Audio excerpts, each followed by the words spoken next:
Guys, Gojo की death के बाद काफी सारे बहस स्टार्ट हो गई। लेकिन क्या हो अगर अपना गोजो सटोरू रीइंकार्नेट हो जाए मिनाटो नामी काजे के अंदर।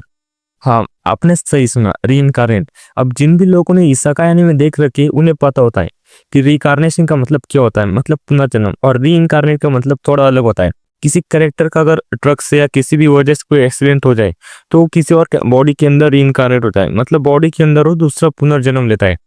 लेकिन उसके पास अपनी ओल्ड मेमोरी और पावर सब कुछ होती है। तो यही सेम चीज होने वाली है अब गोजो के साथ। अब जैसा ही गोजो सकुना की याद से मर जाता है तो उसके बाद वो रीइंकार्नेट होता है मिनाटो नामी काजे के अंदर। लेकिन इससे भी ज्यादा चीज जो मैटर करती है वो किस टाइमलाइन में रीइंकार्नेट होता है ना। तो अपना गोजो किस टाइमलाइन के अंदर जो है मिनाटो के अंदर रीइंकार्नेट होता है, ये काफी ज्यादा इंपॉर्टेंट चीज है। तो जैसे मिनाटो मर जाता है उसी समय अपना जो गोजो साटोरे वो मिनाटो की बॉडी में रीइंकार्नेट हो जाता है। लेकिन जैसे अपना गोजो मिनाटो के अंदर रीइंकार्नेट होता है उसे अपनी और मिनाटो की सारी पास्ट लाइफ दिखाने लगती है। गोजो का सबसे पहले अपनी पूरी जो पास्ट लाइफ थी, जैसे उसने दिए थे सारे के सारे उसी पावर को कैसे उसने मास्टर किया, टीचर वगैरह स्टूडेंट सबकी सारी चीजें उसी याद होती है। इवन गोजो जो भी अच्छे ज्यादा पावरफुल टेक्निक थी, लिमिटलेस सिक्स साइज सारी की सारी टेक्निक उस बॉडी में थी, वो भी मास्टर थी। और मिनाटो मिनाटो जो पास्ट लाइफ थी वो भी गोजो साटो आराम से देख पा रहा था। और इवन मिनाटो ने जिन भी जुत्सु को मास्टर किया था वो सारे के सारे जुत्सु सारे टेक्निक सारी की सारी चीजें गोजो गोजो उसे देख लेता है और इवन उसे मास्टर भी कर देता है, क्योंकि अब वो मिनाटो की बॉडी में मिनाटो ने जिन भी जुत्सु को मास्टर करके रखा था वो डायरेक्टली ऑटोमेटिकली गोजो ने भी मास्टर कर लिए थे।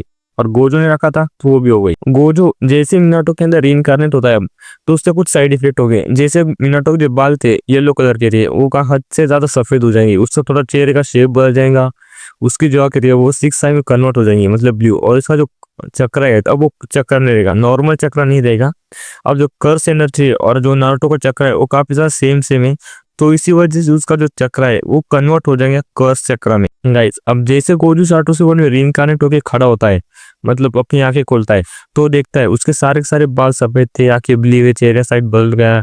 उसकी जो स्ट्रेंथ थी गाइस मिनाटो की और गोजो जो स्ट्रेंथ थी वो भी अब मर्ज हो जाएगी, मतलब मिनाटो की स्ट्रेंथ स्पीड सारी की सारी चीजें तो ही वो गोजो को मिल जाएगी और गोजो की मिनाटो की बॉडी में रहेगी। और अपना जो मिनाटो है वो गोजो जितना हैंडसम हो जाएगा। मतलब यार आप लोग भी सोचो यार, अगर गोजो मिनाटो की बॉडी में रीइंकार्नेट हो जाए तो गोजो जितना ही गोजो हैंडसम रहेगा ना। तो अपनी आंखें खोलने के बाद गोजो को पता चलता है कि मिनाटो नाम की बंदे की बॉडी के अंदर रीइंकार्नेट हुआ है।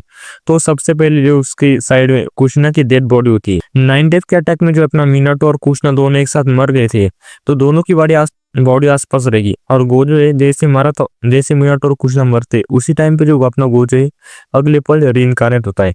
तो उसे कुशना के बारे में सब कुछ पता होता है क्योंकि उसके पास मिनाटो की ओल्ड मेमोरी होती है। इवन उसे बात भी पता होती है कि उसका नाम मिनाटो नामिकाजे और वो फोर्थ होकागे। तो सबसे पहले क्या करता है, अपने मिनाटो को उठाता है और उसकी दोनों आंखें निकाल के अपने अंदर ट्रांसप्लांट कर लेता है। और गोजो कुशना की आंखें अपने अंदर इम्प्लांट करने के बाद जो है उसकी बॉडी को सेफ जगह रखता है। अब आप लोग कहोगे ऐसा क्यों? क्योंकि अब जो मिनाटो काफी ज्यादा जीनियस था, लेकिन जैसे गोजो उसके अंदर रीइंकार्नेट होता है तो उसकी और गोजो की इंटेलिजेंस है वो सेम हो जाती है। और गोजो को पता चलता है कि वो एक अलग वर्ल्ड में रीइंकार्नेट हुआ है, तो उसे उस दुनिया में सबसे ज्यादा पहले जो चीज मैटर करती है वो उसे सबसे पहले ज्यादा ताकतवर बनना पड़ेगा। तो अपना जो मिनाटो है उसे पता था कि एक उजुमा की क्लैन के अंदर काफी ज्यादा चक्र होता है, तो ये सेम चीज जो अपनी तो मिनाटो की सारी पास जो चीजें थे वो गोजो को पता है। तो इसलिए उसे भी ये बात पता थी कि मिनाटो की जो वाइफ है वो कुशना उजुमाकी, और अगर वो कुशना उजुमाकी के अपने अंदर आई ट्रांसप्लांट कर ले तो वो भी एक प्योर उजुमाकी बन जाएगा। उसका भी जो चक्र है, अब उसका नॉर्मल चक्र नहीं बोल सकते उनसे, उसका जो कर्स चक्र है वो भी अच्छे ज्यादा बढ़ जाएगा। तो इसलिए उसने जो है कुशना की बॉडी से उसका जो है दोनों की दोनों आंखें निकाल के अपनी बॉडी में इम्प्लांट करी थी, जिसकी वजह से गोजो का जो चक्र था कर्स चक्र बहुत से ज्यादा बढ़ गया था। और इवन अपना जो गोल्डन साटोरू है वो सिर्फ अपनी चेन जो गोल्डन चेन होती है जिसको कुशना यूज करती थी उसका भी यूज कर सकता था। अब कुशना की आंखें लेने के बाद जो अपना गोल्डन साटोरू है वो चला जाता है विलेज के अंदर, मतलब वो सीधे फ्लाइंग राइजन से टेलीपोर्ट होकर चला जाता है यूरोजन के पास। और वहां पर वो नारुतो को देखता है। लेकिन सबसे पहले जैसे वो नारुतो का नाम लेता है, आई मीन जैसे यूरोजन का आवाज देता है, तो वहीं पर हीरोजिन पूरा शॉक हो जाता है। वो पूछता मिनाटो तुम जिंदा हो? तो अपना जो गोजो साटोरू वो और मिनाटो काफी ज्यादा इंटेलिजेंस थी, तो इसी वजह से अपना गोजो उसे स्वैग में रिप्लाई कहता है, हाँ मैंने एक नया जुत्सु क्रिएट किया था जिसका अगर हम मरते टाइम पे उसका इस्तेमाल करते तो हम मरने के बाद जिंदा हो जाते, लेकिन उसकी कुछ साइड इफेक्ट होते। जैसे अगर हम जुत्सु को यूज करते तो हमारा बिहेवियर या फिर हमारा कुछ पावर यूर सब कुछ, हमारा लुक सब कुछ चेंज हो जाएगा। तो इसी बात को जो है अपना हिरोजिन मान लेता है, क्योंकि उसे पता था अपना मिनाटो काफी ज्यादा टैलेंटेड और जीनियस। फिर हिरोजिन से उसे मिलने के बाद वो नारुतो से मिलता है। नारुतो सो रहा होता है क्योंकि उस वक्त तो काफी ज्यादा चाइल्ड फॉर्म में होता है। तो नारुतो के सोने के बाद अपना जो गोजे है वो मिनट हिरोजिन को कहता है मुझे एक काम है, तो वहां से टेलीपोर्ट होकर चला जाता है ओबिटो के पास।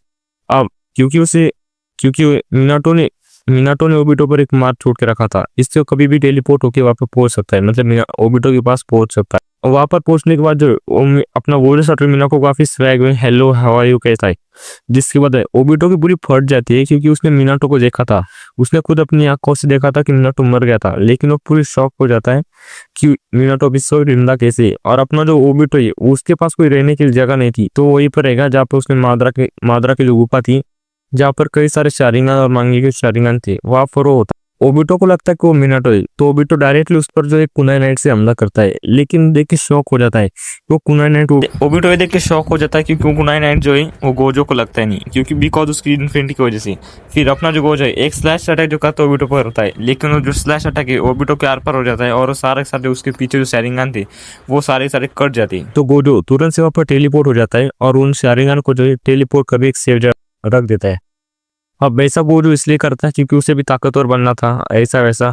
और वो जो उसमें से जो दो मांगेगु सारियां को निकाल लेता है और अपने आई के अंदर ट्रांसप्लांट कर लेता है। अब ऐसा गोजो इसलिए करता है क्योंकि उसे काफी ज्यादा ताकतवर बनना था और इस दुनिया के बनाना था, तो इसलिए वो सबसे पहले ताकतवर बनने का फैसला करता है। अब जैसे गोरी साटो जो मांगेगु सारियां को अपने अंदर इम्प्लांट करता है,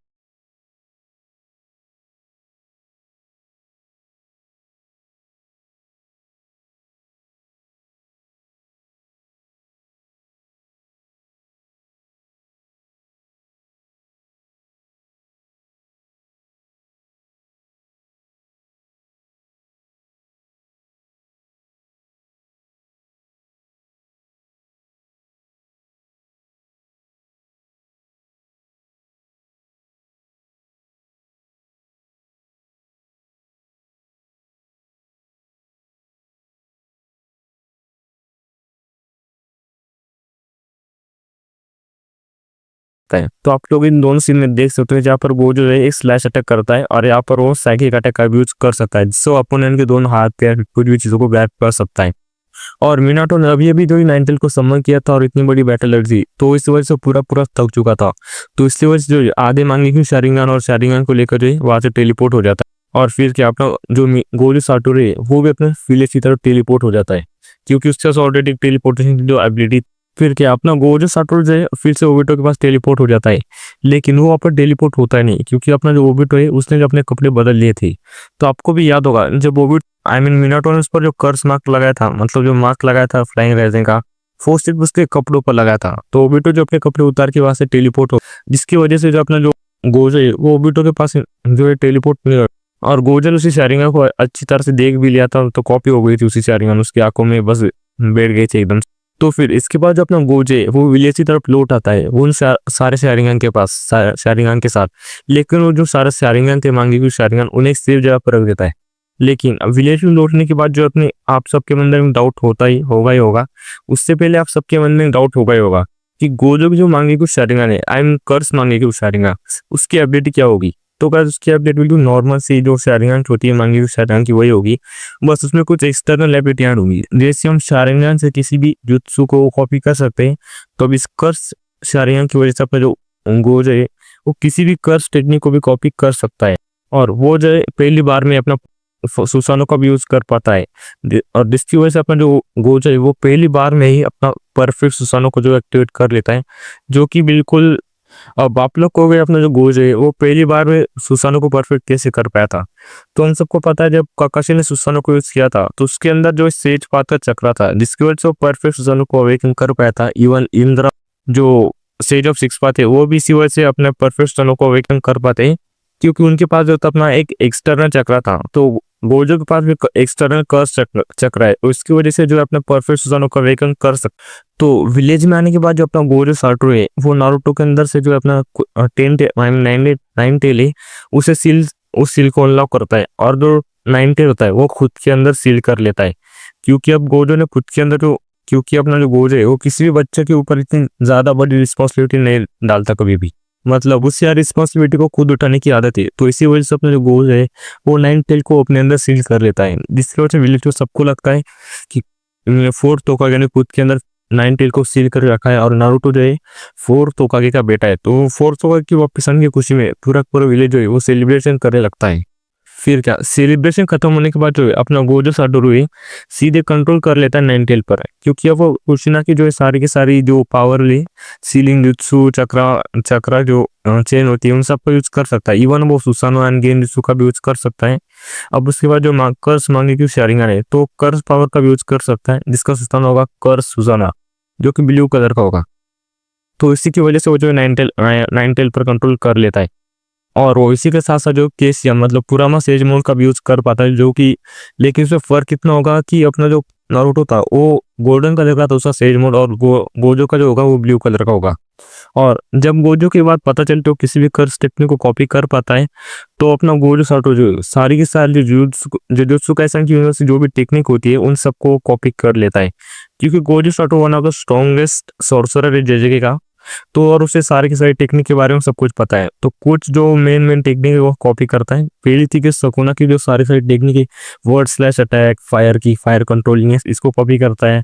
फिर उसको जो मेगुमी की जो टेक्निक होती है 10 शैडो टेक्निक, जिसको जो 10 अलग अलग मॉन्स्टर को समन कर सकता है, उस टेक्निक को भी कॉपी कर लेता है। फिर उसके बाद जो यूजी की बाई की टेक्निक होती है, इसको ब्लड को चेंज कर सकता है, मतलब ब्लड को थ्रो कर सकता है कंट्रोल करने वाली, उसे कॉपी करता है। फिर उसके बाद अपना जो टेक्निक होती है आत्मा को बदलने की, उससे कॉपी कर लेता है। और उसके बाद अपना गेटो की टेक्निक जो होती है गाइस, जिससे वो किसी भी अटैक को ऑब्जर्व कर सकता है, किसी भी कर्स जारो के ऑब्जर्व कर सकता है, उसे कॉपी करता है। एंड जो अपनी नोबारा थी उसकी टेक्निक थी बुढ़िया की, जिससे किसी भी अपोनेंट को हार्म कर सकता है, उसे वो कॉपी कर लेता है। इन सारी टेक्निक को कॉपी कर लेता है। इवन जो यूटा की टेक्निक है और जो और टेक्निक होती है जैसे डोंट मूव की या फिर ब्लास्ट की जो टेक्निक होती है अपने नारुतो के अंदर जेजे के अंदर हमने देख रखी है, उन सारे की सारी टेक्निक को जो अपना गोजो साटो जो मास्टर कर लेता है।